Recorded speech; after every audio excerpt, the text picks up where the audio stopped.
여러분은 썸네일을 보고 제일 먼저 무슨 색을 골랐나요? 빨강, 노랑, 초록, 파랑, 보라? 여러분이 고른 색에 따라 여러분의 매력도가 달라집니다. 사실 무슨 색을 골랐는지는 별로 중요하지 않습니다. 중요한 건 당신이 그 색을 고르기까지 얼마나 걸렸냐는 겁니다. 보자마자 1초 만에 골랐다면 당신은 이미 매력 있는 사람일 가능성이 높습니다. 반대로 쉽게 고르지 못했다면 오늘 영상을 보면 됩니다. 색 하나 고른 게 매력이랑 무슨 상관인데? 이 생각이 들었다면 오늘 영상 끝까지 보세요. 사람은 의외로 남의 얼굴을 잘 기억하지 못합니다. 분명 예뻤던 것 같은데 막상 설명하려고 하면 어렵죠. 눈이 컸나? 코가 높았나? 얼굴형이 어땠나? 왜냐하면 매력은 이목구비만으로 만들어지지 않기 때문입니다. 이목구비가 아무리 예뻐도 이미지가 흐릿하면 기억에 잘 남지 않습니다. 반대로 이목구비가 아주 특별하지 않아도 캐릭터가 분명한 사람은 기억에 오래 남는 법입니다. 이걸 가장 단순하고 노골적으로 보여주는 세계가 있습니다. 바로 소녀 만화, 특히 마법 소녀물입니다. 왜냐하면 애니메이션에 등장하는 그녀들의 이목구비는 완전히 똑같기 때문입니다. 정확히는 이목구비 배치가 똑같죠.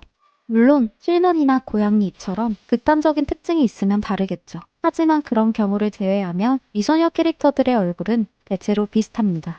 또한 대부분의 소녀 만화 캐릭터는 중학생 아니면 고등학생입니다. 같은 학교, 같은 반, 같은 교복, 같은 리본, 같은 가방을 들고 다닌다는 뜻이죠.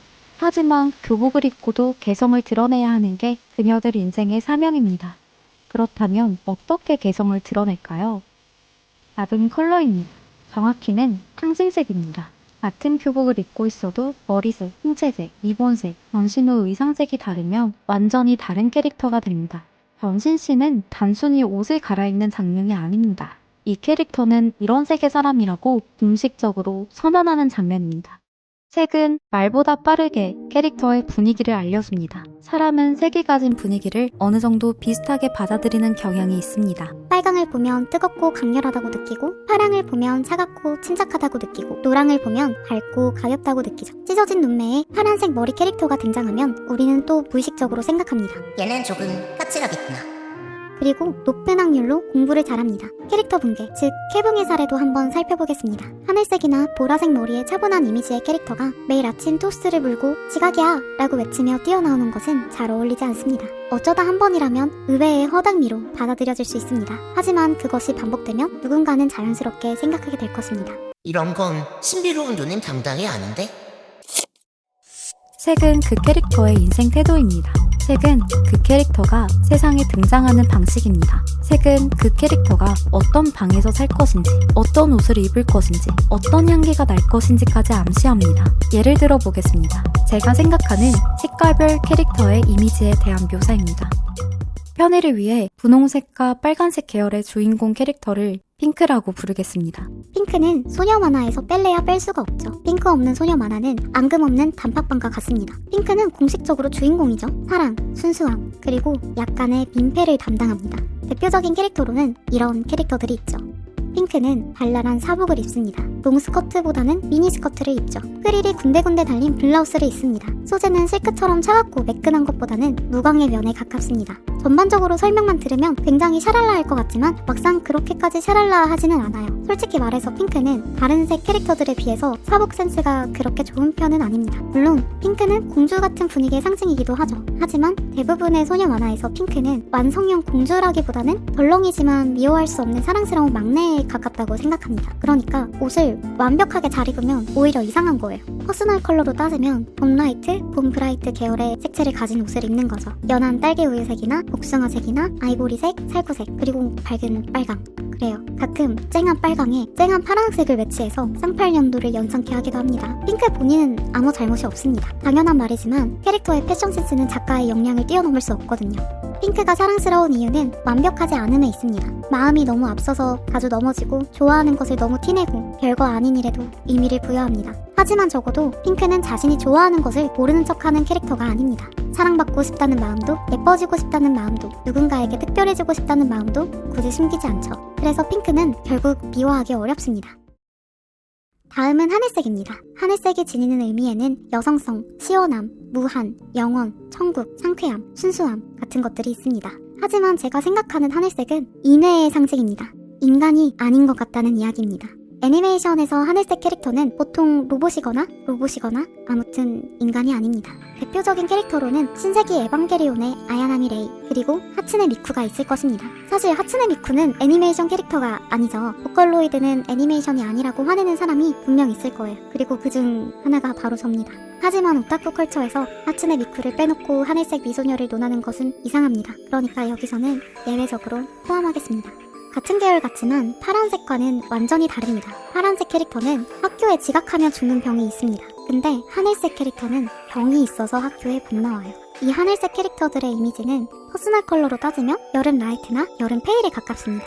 전체적으로 색을 다 빼앗긴 것 같은 느낌이죠. 이런 느낌은 자연스럽게 병양미를 줍니다. 그래서 그런지 하늘색 캐릭터에게는 하늘하늘하고 차분한 민소매의 흰 원피스가 잘 어울립니다. 불주사 자국 같은 것도 절대 있으면 안 돼요. 그런 현실적인 출생의 흔적이 있으면 안 됩니다. 뱃속에서 태어나서 동네 소아과에서 예방접종을 받고 자란 인간처럼 보여서는 안 되는 거죠. 그 위에는 얇은 가디건을 걸칩니다. 레이어드를 좀 많이 하는 캐릭터예요. 목걸이도 하나쯤 걸고 다닙니다. 보통은 유품이거나 본인도 출처를 정확히 모르는 중요한 물건입니다. 가방도 작습니다. 큰 에코백을 들고 다니면 아이패드랑 매직 키보드랑 충전기를 넣고 다니는 사람처럼 보일 수 있거든요. 그래서 작은 숄더백이 잘 어울립니다. 방은 깨끗합니다. 흰 커튼, 유리컵, 작은 오르골, 깨진 인쇄 액자, 생활감도 거의 없습니다. 침대 위에 인형이 있다면 너덜너덜하게 꿰매진 것 하나 정도입니다. 방이라기보다는 잠시 머무는 공간처럼 보입니다. 집이 아니라 아예 병원에서 사는 경우도 덜어 있습니다. 어떤가요? 이질감이 별로 없지 않나요? 그냥 그런 캐릭터가 있었던 것 같고 실제로도 대체로 그랬던 것 같지 않나요? 저 역시 색깔별 캐릭터들이 실제로 어떤 설정을 가지고 있었는지 전부 정확히 기억하는 것은 아닙니다. 하지만 대충 떠올려 보기만 해도 이 정도의 이미지가 나옵니다. 결국 선명한 이미지는 많은 설명 없이도 사람을 납득시킵니다.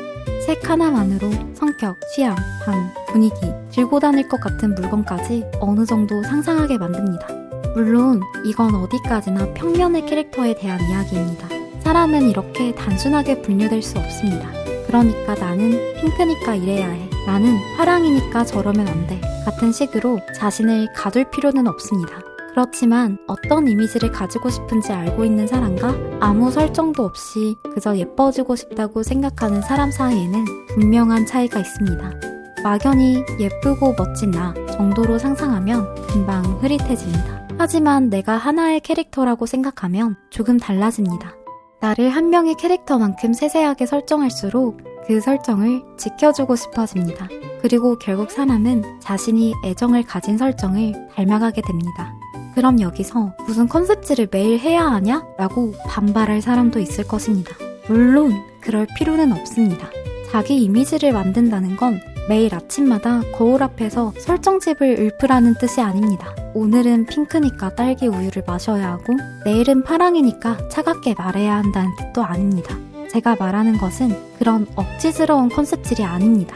내가 나를 어떤 사람으로 바라볼지 정하는 자기 관념의 문제입니다. 자기 이미지를 안다는 것은 내가 무엇을 좋아하고 어떤 분위기일 때 가장 자연스러운지 아는 일입니다. 내가 좋아하는 색, 자주 손이 가는 옷, 나에게 어울리는 향, 내가 가장 나답게 느껴지는 장면을 조금 더 의식해보는 것입니다.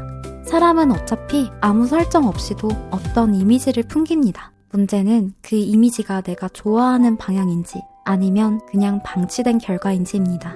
내가 어떤 색의 사람인지, 어떤 분위기의 사람인지, 어떤 선택을 당연하게 하는 사람인지 정해두면 현실 속 선택도 조금씩 달라집니다. 옷을 고르는 방식, 말하는 방식, 사람을 대하는 방식, 방을 꾸미는 방식까지 전부 그 설정을 따라가기 시작합니다. 이때 필요한 것은 거창한 자기 분석이 아닙니다. 오히려 아주 단순하고 순수한 마음에 가깝습니다. 그러니까 아주 순수한 마음을 떠올려 봅시다. 유치원 다닐 때 역할놀이를 하던 시절로 돌아가야 한다는 뜻입니다. 오늘은 공주가 되고 내일은 마법사가 되고 모레는 공룡이 되기도 하던 시절 말입니다. 그때 우리는 내가 정말 공주처럼 생겼는지 마법사에게 어울리는 얼굴인지 따지지 않았습니다. 그냥 하고 싶으면 했습니다. 되고 싶으면 됐죠. 그 마음이 무엇보다 중요합니다. 자기 이미지를 만든다는 건 결국 내가 어떤 역할을 맡고 싶은지 다시 정하는 일이기 때문입니다. 스스로를 캐릭터처럼 생각해야 하는 이유가 하나 더 있습니다. 소녀 만화에서는 어떠한 결점도 진짜 결점이 아니기 때문입니다. 덜렁거리는 것도, 소심한 것도, 무뚝뚝한 것도, 너무 시끄러운 것도 전부 캐릭터의 매력적인 설정입니다. 심지어 캐릭터가 자신의 결점을 고민하는 모습조차 매력이 됩니다. 현실에서는 나의 부족한 점이 말 그대로 부족함으로 느껴질 때가 많죠. 하지만 캐릭터로 보면 조금 달라집니다. 그것은 고쳐야 할 하자라기보다 그 사람을 설명하는 설정 중 하나가 됩니다. 결론적으로 매력은 이목구비 하나에서 나오는 것이 아닙니다. 내가 나를 어떤 이미지로 이해하고 어떤 분위기로 세상에 등장시키는지에서 나옵니다. 얼굴은 그 이미지의 일부일 뿐입니다. 진짜 중요한 것은 내가 나를 어떤 캐릭터로 바라보고 있느냐입니다. 당신만의 캐릭터를 만들어 보세요.